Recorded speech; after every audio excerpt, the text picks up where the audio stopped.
Hi guys, subscribe खालाम आंनि YouTube चेनेलखौ लोगोसे बेल आइकनाव थुनो दाबाव मानोना YouTubeआव जेब्ला भिडिअ आपल'ड खालामगोन नोंथांमोननिसिम गोरलैयैनो नटिफिकेशन मोनहैनाय बायदि।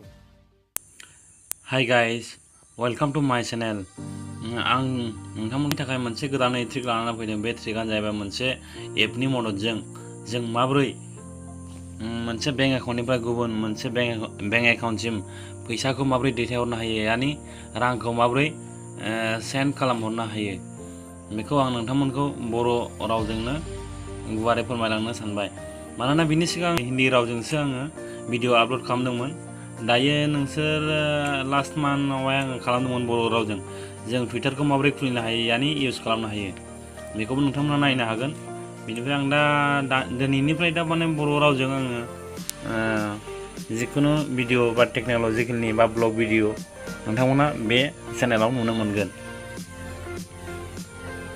दा जोंना माने मोनसे एपनि मददजों जों माबोरैहाय मोनसे बेंक एकाउन्टनिफ्राय गुबुन मोनसे बेंक एकाउन्टसिम माबोरै रांखौ सेन्ड खालामनो हायो, बेखौ आं नोंथांमोनखौ बे भिडिअआव स्टेप बाय स्टेप फोरमायलांनो सानबाय। गोबां मानसिफोरखौ जों नुनो मोनो बेंक ब्रान्सआव थांनानै सोरनोबा फैसा यानि रां दैथायहरनांगौ दंबा बा फाथायहरनांगौ दंबा बेंकआव थांनानैसो लाइन लानानै गावनि खामानिखौ बा गसंनानैहाय गावनि खामानिखौ मावनानै लायो। गावनि एन्ड्रइड मबाइल यानि स्मार्टफनाव जों माबोरैहाय गुबुन मोनसे एकाउन्टनिफ्राय गुबुन मोनसे एकाउन्टसिम जों माबोरै फैसा दैथायहरनो हायो गोरलैयै, बेखौ आङो नोंथांमोनखौ बे भिडिअआव फोरमायलांनो सानबाय। नोंसोर माने प्ले स्ट'राव थांनानै डाउनल'ड खालामनानै इनस्टल खालामबानो जाबाय। नङाबा आङो डिसक्रिपसनाव लिंक होनाय जागोन, गाहायाव नायबानो जाबाय। डिसक्रिपसनाव लिंक होगोन आं, बिनिफ्रायबो नोंथांमोनहा डाउनल'ड खालामनानै इनस्टल खालामनानै लाबानो जाबाय। आरो सोरबाफोर आंनि चेनेलाव गोदानै फैदोंब्ला चेनेलखौ साबस्क्राइब खालामनानै लाबानो जाबाय आरो लोगोसे बेल आइकनाव थुनो दाबाव। बिदिब्ला जोङो भिडिअखौ सुरु खालामनोसै।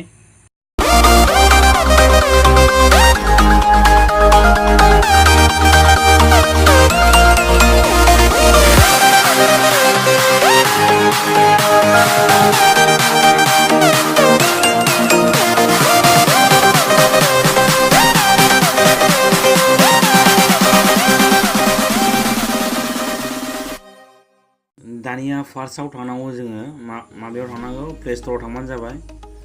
प्ले स्ट'राव खेबसे थुनायनि उनावहाय नैबे सार्च बाराव फनपे लिरबानो जाबाय। फनपे फार्स्ट नाम्बारखौ क्लिक खालाम।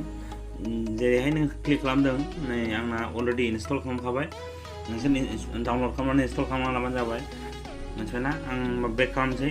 नङाबा नोंसोर आङो डिसक्रिपसनाव होनाय जागोन गाहायाव। जुदि प्ले स्ट'राव नोंसोर मोनाब्ला आंनि गाहायावहाय डिसक्रिपसनाव नाय, बिनिफ्राय लिंक दं, बेनिफ्राय नोंसोर डाउनल'ड खालामनानै इनस्टल खालाम आरो ना। अब्ला आं बेक खालामनोसै। खालामनायनि उनावहाय फनपेआव थांदो, नैबाव खेबसे थुनानै हो। थुनायनि उनावहाय दानिया नों मा खालामनांगौ, वेलकाम बेक। नैबाव सबसे पहला फार्स्टआव मा दङ, welcome back, login to continue with PhonePe. गाहायावहाय नोंहा जुदि फार्स्ट टाइम जुदि फनपे माने खुलिदोंबा नैबाहाय थांबानो जाबाय। Don't have PhonePe account register दंना, बाहाय जुदि नोंहा रेजिस्टार गैया बाहाय रेजिस्टार खालामनो हागोन। आंना माने अलरेडि माने रेजिस्टार खालामखानाय, आं लगइन जानोसै। नैबाहाय मबाइल नाम्बार होबानो जाबाय। अब्ला आंनि मबाइल नाम्बार आरो पासवार्ड मोनब्रैखौहाय होबाय आङो। आं लगइन खालामसै दा, नायदो।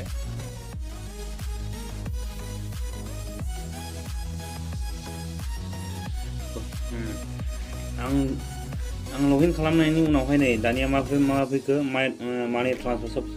सबसे सिगां मानि ट्रान्सफार होननाय दं। मा दं, to contact to bank account, to self, to mobile, check bank balance, माने वालेट, टॉप अप स्पीड, माने रिक्वेस्ट मानि वगैरह बहुत सारा दं आरो। ओमफ्राय नैबे गाहायाव नायदो रिसार्ज वगैरह, मा नों टिभि रिसार्ज, इलेक्ट्रिसिटिनि बिल खालामनाय मानाय, मबाइल रिसार्ज अनेकथा दं आरो। आं नोंसोरखौ बेखौ बुंनो थांला। जों दा माने टपिकआ जाहैबाय जोंना मा, टपिकआ जाहैबाय जों माने मोनसे बेंक एकाउन्टनिफ्राय गुबुन मोनसे बेंक एकाउन्टसिम जों माबोरै फैसा दैथायहरनो हायो, यानि सेन्ड खालामहरनो हायो, आङो बेखौ नोंसोरनो बे भिडिअ'आव स्टेप बाय स्टेप खिथानोसै नायदो होमबा नैबाव नुदोंना टु बेंक एकाउन्टआव खेबसे क्लिक खालामना हो क्लिक खालामोबा नोंसोर नुनो मोनगोन बेथ' आंनि लास्ट ट्रेन्जेक्सन जाहैबाय बेयो जुदि नैबे गोजौआव मा दङ टाइप नाम्बार नेम अर भीम UPI ID बाहाय मोनथाम अपसन होनाय दं नोंहा जुदि नाम्बार माने आननेम नाम्बार दंबा नोंहा जुदि मबाइलावहाय जुदि सेभ खालामनाय नाम्बार दंबासै आरो जुदि आननन नाम्बारबाबो जागोन आननन नाम्बाराव टाइप खालामबानो जाबाय मिथिबायना आरो नोंहा UPI जुदि नाम्बार दंबा भीम ID लिरबानो जाबाय आरो मोनसे ट्रिकआ जाहैबाय नै गाहायाव नुदोंना एड बेंक एकाउन्ट आरो नै गाहायाव नुदोंना एड बेंक एकाउन्ट बाहाय खेबसे थुनानै हो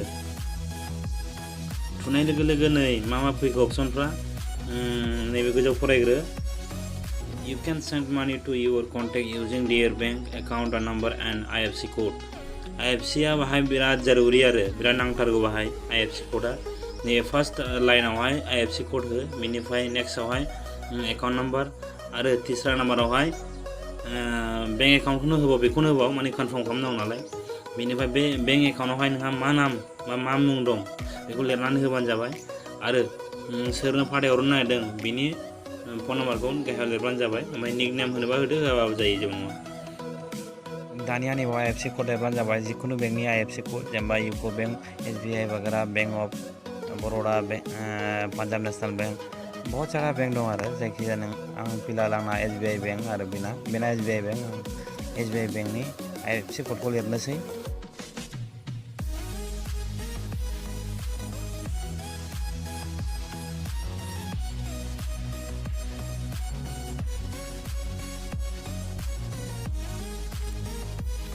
आरो एकाउन्ट नाम्बार लिरबानो जाबाय